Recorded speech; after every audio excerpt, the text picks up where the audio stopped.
はい、はじめまして。それでは、プシハト早速編んでいきましょうかね。こんな風なやつですね。こういうやつを編んでいきたいなと思っております。まあ、見てもらえばわかると思うんですけど、2つの道具を使って編んでいきたいと思います。これが一番初めて編む人にとってまともな帽子になるんじゃないかなと思います。道具紹介です。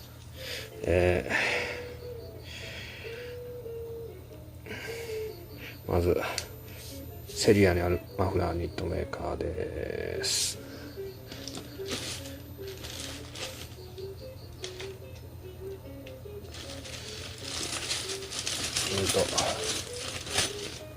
かぎ針です。この2つを使って編んでいきます。今からちょっと説明をしていきたいなと思ってます。まずこちら切った合図をください。さっき紹介したニットメーカーで、まずこれが帽子の下の部分になるんで、これ12センチから15センチくらいの横の長さで、これをダーッとまあ45って書いてありますけど、40センチから50センチくらい編んでいきます。で、かぎ針、これも10から12センチぐらいの横の長さで、同じくらい編みます。これを横にして、閉じ針で編みます。また道具の紹介は後でします。最後に合わせます。合わせるとこんな布になります。これをここの端っこの部分同士でくるっとして編むと、さっきみたいな帽子になるという仕組みです。改めて道具を紹介します。さっきも言った通りニットメーカーです。かぎ針です。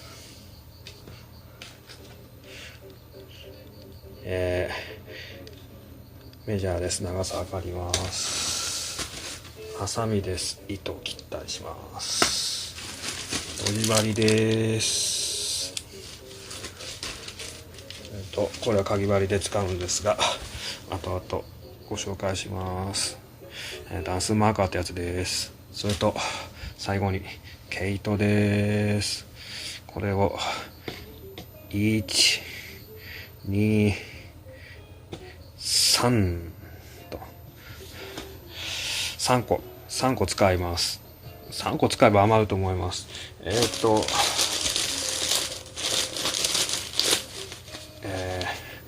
これは訳あり商品でラベルがついてないんですけど、別の糸でラベルがついてます。古いです。ジャスコです。ここには適した針が、編むのに適した針、これ5倍しかないですけど、12から15号というのは太さを合わせます。皆さんも買ってこ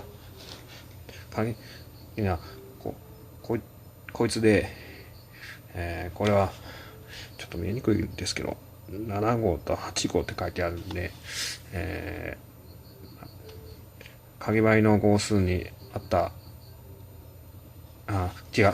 逆や。編みたい系統にここに書いてあるから、かぎ針って書いてある、かぎ針って書いてあるね。かぎ針何号、号数って太さのことなんですけど、この系統にあった針を初めて使える方は買ってやりましょう。それともう一つ重要な情報、3個使います。複数個なんですね。複数個の糸を買ってくる場合に一番重要な情報っていうのはロットナンバーなんです。LOT って書いてあるでしょ。ロットって、これね、毛糸の色を染める釜のことです。釜の番号なんです。なんと、毛糸はね、毛糸を染める釜台で微妙に色が違ってくる。同じブランドの同じ色の、ゲート買ってきても、カバー番号が違うだけで、色にムラが出ちゃうっていうことがあるんだよ。なので、同じロットナンバー、ちゃんとラベル見て、複数個買ってきてね。それでは、編みます。糸を出さなくちゃいけないんですね。まず、端っこを出さなくちゃいけない。その時に注意なんですけど、ここに、なんじゃないですか、外に。これを使ってはいけない。これを使うと、糸がぐるってね、回っちゃったね。あと、絡んできて、非常にめんどくさいことになる。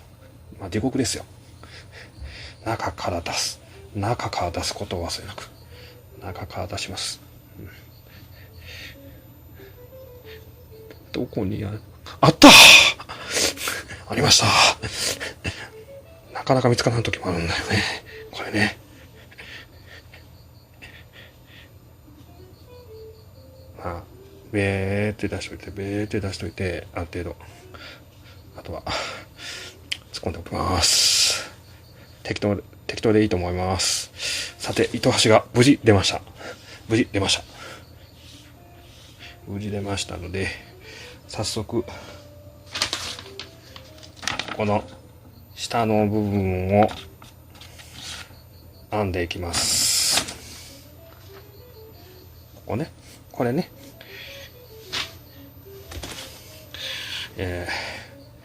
ニットメーカーです。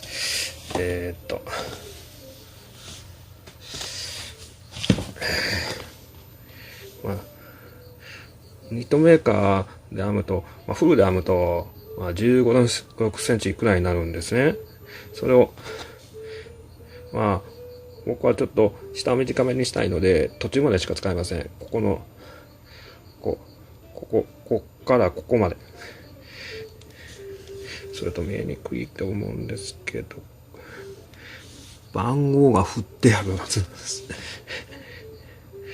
そこも見ておいてください。ここ1番って書いてあるんですけど。まあいいか。それで、どうやって編むのかというと、これ説明書にも書いてあるんですけど、買ってこられた方は説明書を確認しながらやってくださいね。まず、糸を余らせるんです。糸を余らせて、ここに、ペッて、スイートがあるので、ここに挟んでおきます。それで一番、早速糸をかけていくんですけど、ここの部分にまずこうやってかけて回す。で、回す。上にかけて回す。回してジグザ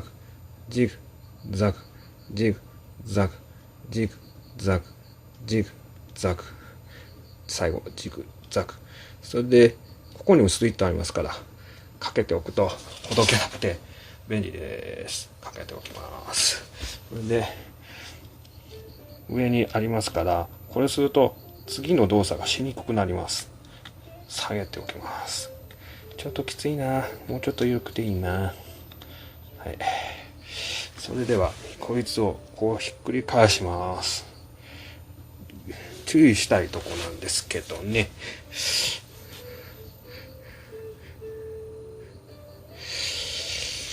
ここには2周目以降かけません。こっからいきます。上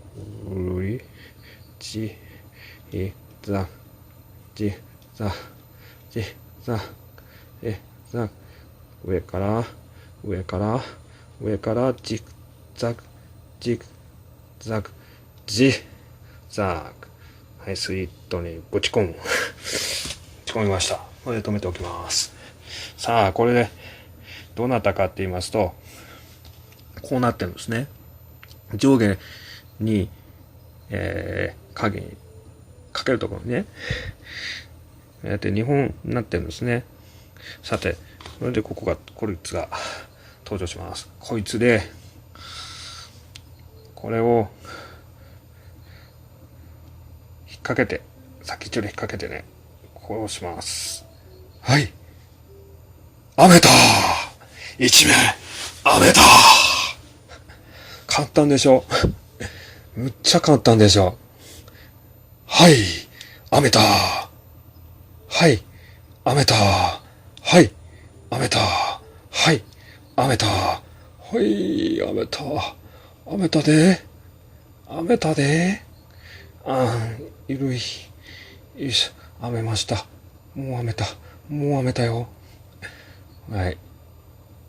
はい。はい。はい。見えてるかな。はい。はい。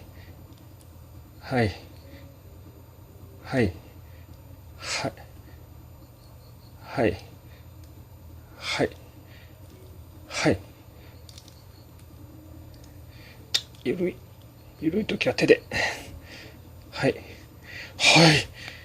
これで、これでですね。一段目の作り目、編めました。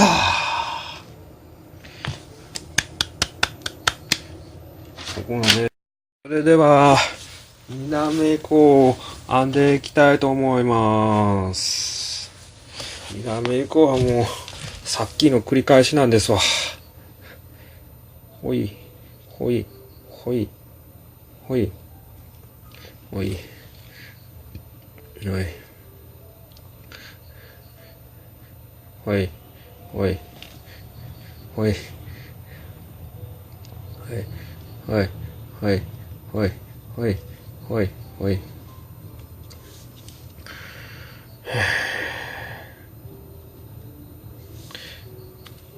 はい。で、下からすくっていくんですね。実を言うと、あとはね、これだけ編めればね、終わり方と、糸処理って言うんですけど、後の後始末のやり方をすればいいんですね。編み方が本当にこれは簡単なので、編み物ってベースを作って作り目を作って、まあ編みたいところまで編んで、それで編み終わって、まあ止め方って言うんですけどね、止めるって言うんですけど、止めて糸処理して、そういう作業なんですね。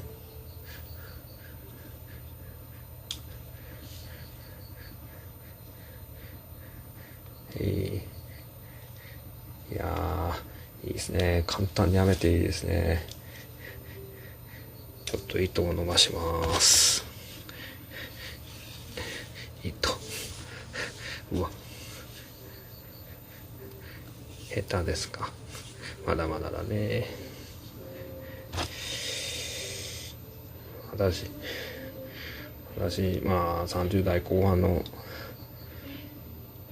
うおっさんなんですけど、まあ今年の2月ぐらいかな、ウィメンズマーチが終わって、やっぱり、まあ、ブログにも書いたんだけど、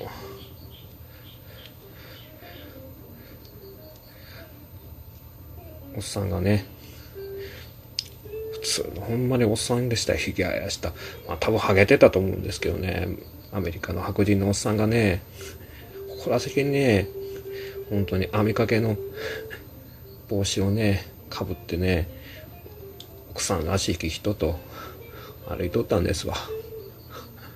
ありゃ、かかってないね。こういうこともあります。かかってなかったのでかかってないように見えただけかですね。おじさんがね、こう足毛に歩いていたのを見たのと、やっぱりある人のツイートでね、まあ、女性の方だと思うんですけど、やっぱ男性が編むことに意味があるってあったんですね。それがやっぱり編む動機になって編んでみたらめっちゃ楽しくてハマってしまいまして動画まで撮ってしまってね、そういう感じですわ。そうだ、こんなケムクジャラの男が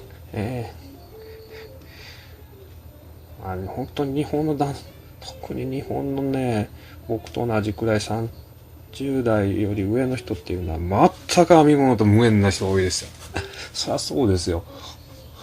多分お母ちゃんに編み物を教えてっていう環境ではないです。編み物は女のもんだって言ってるし、何よりね、学校の授業がそうでしたからね。僕家庭科中3のね、中学校の家庭って技術課程ってあるじゃないですか。あれ昔はね、男女分かれてたんですよね。男子はもう1、2年は技術で3年しか家庭科しない。多分編み物って中学校の家庭科で悩むんですけど、分かれてるから触れる機会がなかった。今はどうなんですかね。技術も家庭科も同時にやるんですね。多分すごく差別的な教育ですよね。だから僕上のおっさんなんてね、特に日本のおっさんなんてね、編み物なんてしたことない人がほとんどじゃないですかね。だから僕はここから始めて日本のおっさんたちに始めてもらいたくて動画してるんです。これならおっさんでも簡単にできるでしょ。俺でもできたんやから。手先ちょっと不器用ですよ。そんなおっさんでもね、できちゃうんですからね。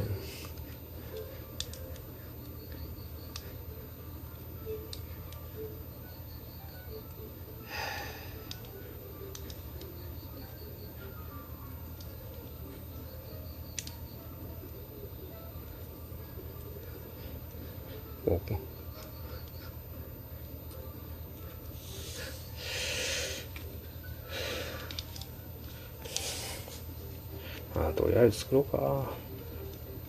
作っていってるんですけどね。ほらもうできてきてるでしょ。かぎ針でしようとしたらね、多分、まあ、おっさんの基準で言うと、かぎ針って、あとやるんですけど、鎖編みってあるんですね。鎖編みやるだけで一日が終わっちゃいますよ。鎖編みを練習するだけで、多分ね、結構時間かかると思います。いや、もう編めちゃってるよ。ほら。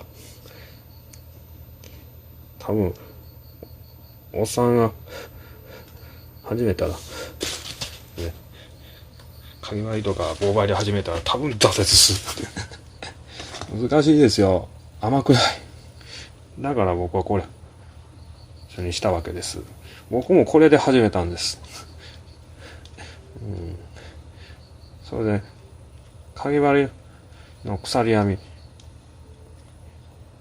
みを始めたんです。うちのおかんが、かぎ針の方が得意なので、かぎ針を教えてくれたんです。棒針、うちのおかん、苦手らしくて、棒針はあまり教えてくれなかった。かぎ針始めたんですけど、頭の器用じゃなくてね、目玉に起こしちゃって、本当に鎖編みもね、本当になかなかできなくてね、本当に往生しました。これの後。でも粘り強く練習してできたんで、